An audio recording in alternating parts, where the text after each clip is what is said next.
Treasure Island, Chapter 5, The Last of the Blind Man.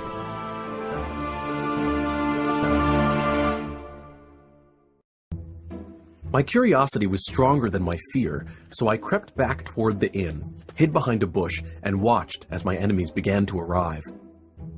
5 of them ran along the road, with a man holding a lantern in front. Right behind them were 3 men, hand in hand. The man in the middle was blind. "Knock down the door!" the blind man cried. "Aye, aye, sir!" 2 men answered, and then they ran at the door. I saw them pause in confusion and surprise when they discovered that the door was open. Then the blind man shouted, "Go in! In! He cursed at the men for their delay. 5 of them obeyed at once, while 2 stayed in the road with the blind man. There was a cry of surprise, and then someone shouted from the house, "Bill's dead!" The blind man swore again. Search him, and then get the chest!" I could hear their feet rattling up our stairs. They made the whole house shake. The window of the captain's room was thrown open with a slam and a jingle of broken glass. A man leaned out into the moonlight and addressed the blind man on the road below. "Pew!" he cried. "Someone got here first! The chest is open!" "Did you find them?" roared Pew, the blind man. "Some money's there!" "I don't care about the money, you swab!" cursed Pew. "Flint's secret papers, I mean!" "We don't see anything that looks like that," the man replied. "You, below there! Are the papers on Bill?" Pew cried to the men on the first floor. At that, another fellow came to the door of the inn. "Bill's been searched already," he said. "Nothing's left." "It's those inn people. It's that boy. I wish I'd put his eyes out!" Pew cried. "They can't be far. Scatter, lads! Find them!" Heavy feet pounded to and fro, and the men toppled furniture over and kicked in the doors of every room.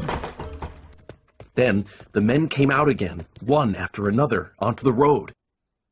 "They aren't here," one announced. The whistle that had frightened my mother and me earlier sounded 2 times. Then I had thought it was Pew calling his men to assault us. But now I realized it was a warning signal from a lookout hiding somewhere near the village. "There's the signal," a man said. "That means the law is coming. Let's go!" "You dogs, you're so close!" cried Pew. "Scatter and look for Bill's secret. Oh, if I only had eyes." At Pew's urging, 2 fellows began to look here and there, but half-heartedly, with an eye to their own danger all the time. The rest stood on the road, unsure what to do.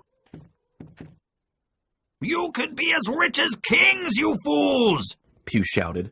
"But you're just standing around! If you had any guts, you'd catch that boy!" "Forget it, Pew. We've got the money," grumbled one man. "The boy and his parents might have hid the papers," another said. "Take the money, Pew, and don't stand here squawking."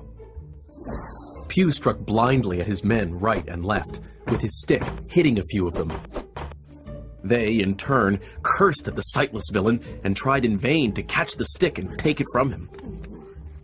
Their quarrel saved my mother and me, for while it was raging there was another sound, horses galloping. The pirates heard it too.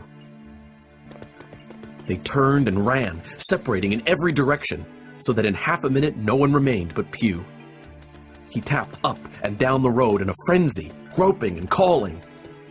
Finally, he took a wrong turn and ran a few steps past me, crying, "Alan! Tom! Job!"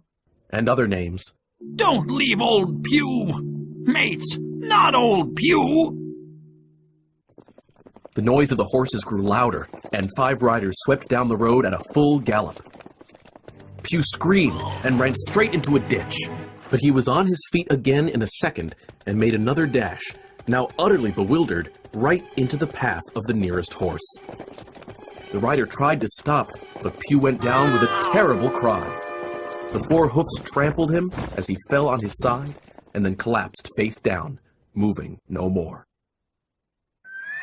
As the riders pulled up, I leaped to my feet, horrified at the accident. A lad from the village was trailing behind the horsemen. These men are military officers, He told me. I met them and recruited them to help on my way to Dr. Livesey's. Pew was dead, and his crew had fled back to their ship, chased by the horsemen. As for my mother, we carried her to the village, and cold water and smelling salts soon had her back to normal. When I finally returned to the Admiral Benbow with Captain Dance, one of the officers, I saw that the house was completely wrecked. We are ruined! I cried, looking at the result of the pirates' furious hunt. Captain Dance was sympathetic. What were they after? Money? No, sir, not money. I replied. I believe I have what they were looking for in my breast pocket. I'd like to show it to Dr. Livesey. Well, I have to ride there and report what happened back to him and the squire, He said cheerily as he mounted his horse. So come along, Hawkins. Thank you, sir. I said, as he offered his hand and then pulled me up behind him in the saddle.